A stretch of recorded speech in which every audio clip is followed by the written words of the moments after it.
Aloha, Hola Juangui, ¿cómo estás? ¿qué más, Ana? ¿Cómo te va? Pues todo muy bien, ¿y tú? Bien, bien, afortunadamente. Ah, bueno, me alegra. Juangui, te estamos llamando desde el plan de lectura, porque desde el plan de lectura queremos conocer cómo ha sido el proceso creativo de aquellas personas que han ganado beca de creación. Y tú fuiste ganador de la beca en la categoría de periodismo narrativo en el 2012 con el trabajo Vidas de Feria. Y un año después, tu libro se publicó con la editorial EAFID.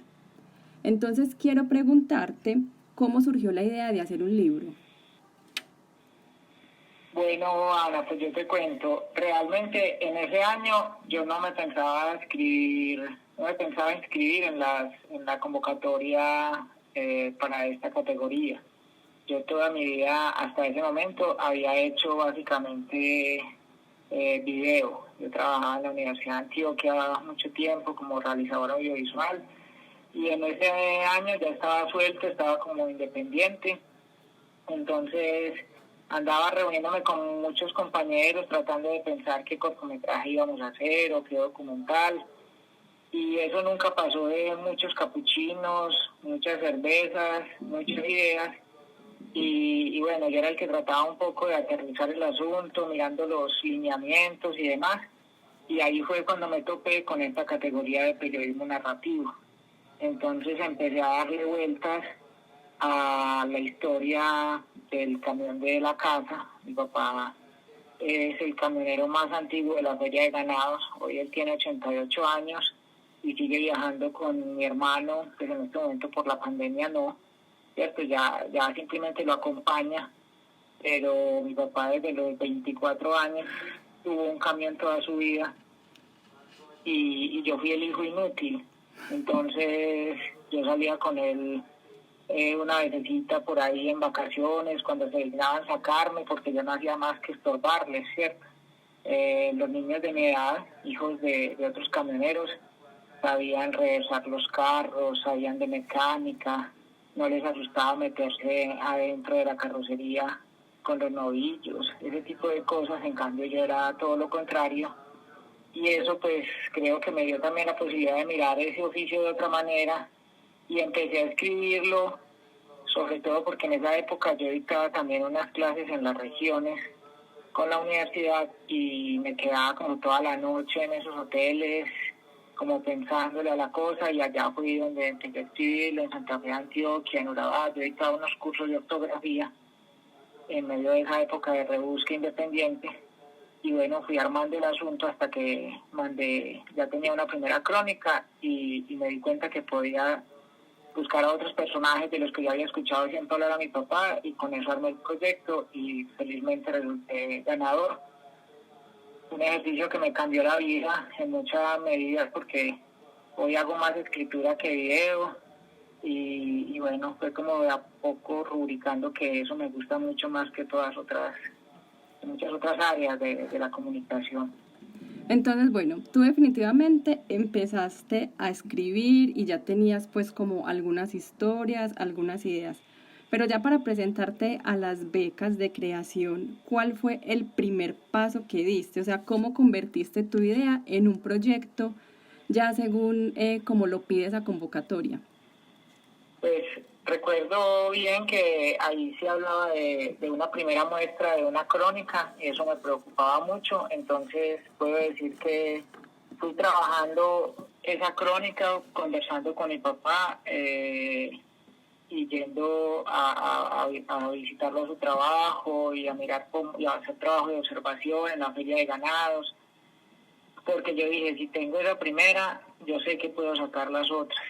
Y esta primera la conozco muy bien porque pues ha estado presente en mi vida, ¿cierto? El camión es como un hermano mayor para nosotros.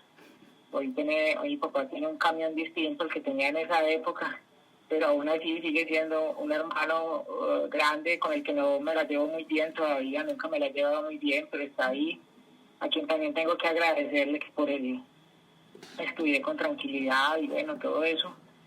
Y un poco después de que armé esa crónica, me fui percatando de, como te digo, de que había otros personajes, de que había otras posibles historias, un señor que le habían robado el carro, con esas historias que mi papá le contaba a mi mamá en la cocina. Y empecé a recordarlas y le pedí a él que me las volviera a narrar, que yo sabía que ahí había historias. Y entonces esas fue las que puse como promesa del libro. Ya lo otro era pensar qué más podía yo agregarle a ese proyecto, ¿cierto? Los objetivos, un poco porque creía que era importante, ¿cierto? Y entonces ahí fui entendiendo que la Feria de Ganados es un lugar muy poco narrado, es un lugar que mueve muchísimo dinero, es un lugar lleno de historias, de gente con muchísima plata y gente con muchísima hambre, de prostitutas, de ganado, bueno, pero yo dije, me tengo que concentrar en algo y escogí camioneros. Incluso los directivos de la Feria de Ganados creyeron en su momento que iba a ser un libro de lujo sobre la feria, como contando en ese tono oficial la historia de este lugar. Y ellos en un momento, cuando ya empecé a pedirles permiso, me dijeron que me iban a comprar todos los libros. Cuando se dieron cuenta que no salieron, perdón, en el libro, que solo salían los camioneros, la gente anónima, los arrieros y demás, ya se desinteresaron en el proyecto. Pero bueno, yo ya lo tenía muy claro y así fue que lo pude presentar a la convocatoria. Tremenda esa historia que nos estás contando. Juangui, y cuando tú ya estabas elaborando el proyecto, ¿qué fue lo más difícil y cómo lo superaste? Pues tal vez lo más difícil fue que la gente se acostumbrara a contarme las historias no en una sentada, sino muchas veces. ¿Cierto? Mi papá incluso se cansaba de mí cuando yo lo volvía a interrogar sobre nuestra misma historia familiar.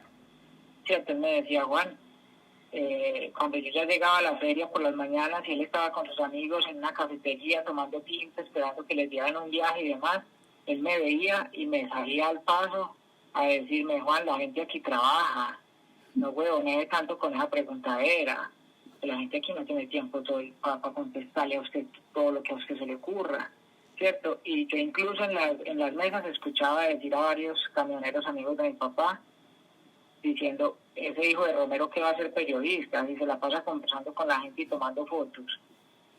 Entonces, claro, ellos tenían un imaginario muy distinto del periodista. Yo en la Feria de Ganado no existía porque mi hermano siempre fue el que fue allá. Ella era como un hijo traspapelado, ¿cierto? Entonces, pues, ¿qué hice? Yo empecé a tomarle muchas fotos a la gente y una estrategia que me dio muchísimo resultado fue que allá en la feria hay unas carteleras de vidrio grandes, de esas anacrónicas.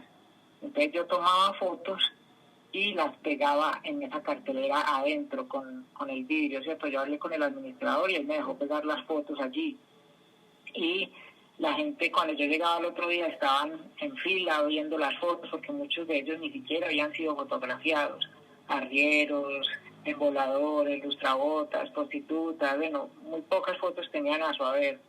Entonces yo les decía, ¿quieres la foto? Porque yo las saqué todas en papel. Yo terminé revelando más de 1000 fotos que terminé dejando allá en el archivo de la feria.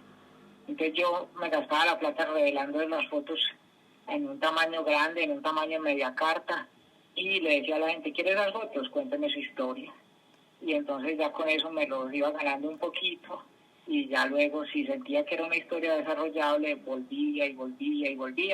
Y algunas las pude sacar así, otras historias muy valiosas nunca las pude desarrollar porque la gente se mamó de mí. Pero igual pues tremendo canje el que les propusiste. Juan, y tú sabes que también esta llamada tiene un propósito y es motivar a las personas que están pensando si se presentan o no se presentan a las convocatorias, pues a que finalmente ya se sienten en la silla, prendan su computador y estén muy juiciosos escribiendo su proyecto. Entonces, de acuerdo con tu experiencia, ¿qué recomendación le darías a quien está en proceso de concretar su proyecto?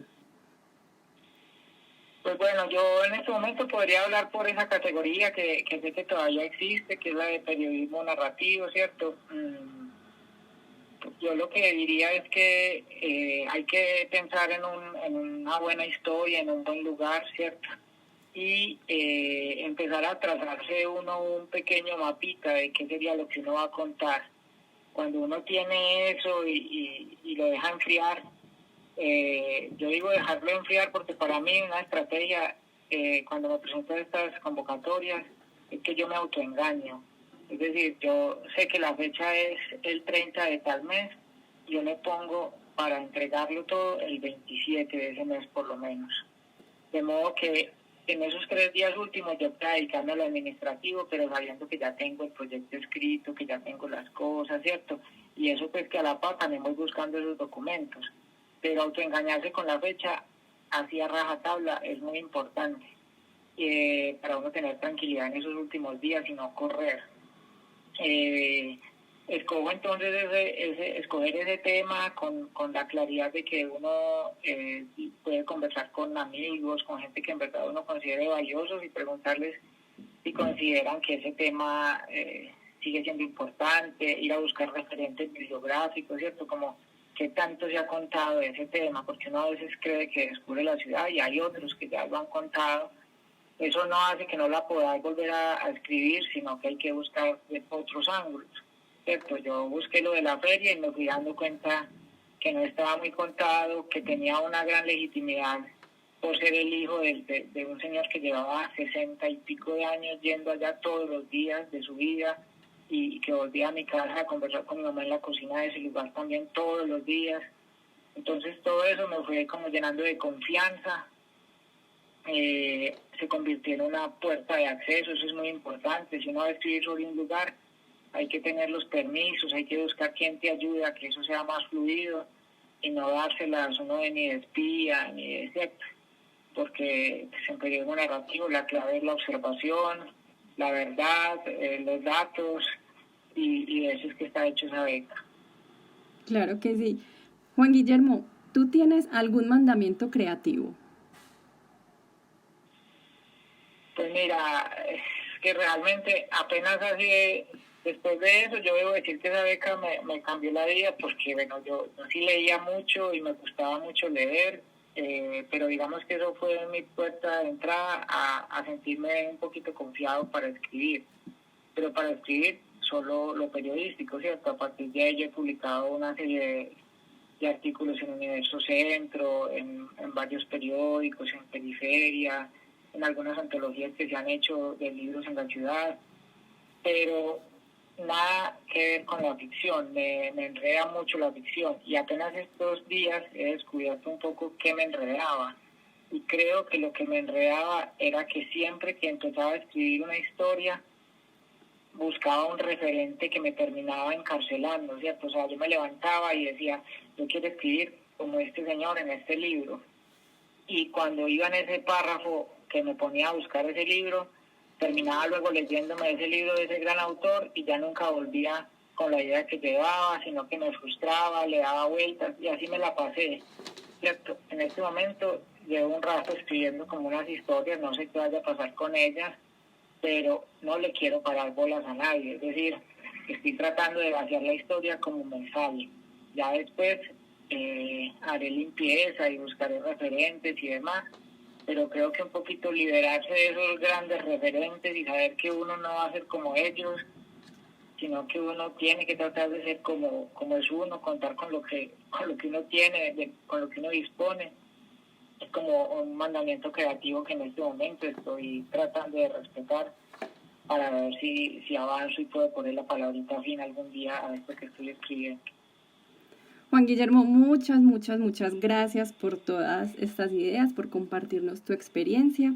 El libro Vidas de Feria se encuentra en las bibliotecas públicas de Medellín. Es un libro que todos podemos leer y que seguro nos va a encarretar. Esto ha sido Al Teléfono con un Escritor, creadores que invitan a crear. Gracias por estar con nosotros hoy.